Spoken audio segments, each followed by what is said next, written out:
In Jericho, the people sin, the glory departure. I want to deal with the sin. Here in Silo, the glory departure. I want to deal with the iniquity and the sin.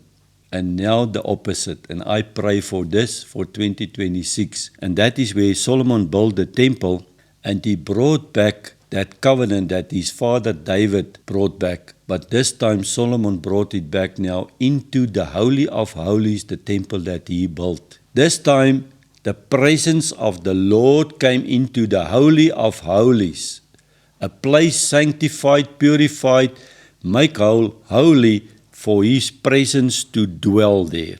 2 Chronicles 5:14. When the Ark of Covenant came into the Holy of Holies, praise Yahweh, saying, for he is good, for his mercy endures forever. The house was filled with a cloud, the house of Jehovah, so that the priest could not stand to minister because of the cloud, for the glory of Yahweh had been filled the house of God. For the glory of the God Almighty has filled the house. I pray that that glory will fill you and your house, that you cannot even minister. Why? Because we dealt with the sins and the iniquity in the bloodline, saints.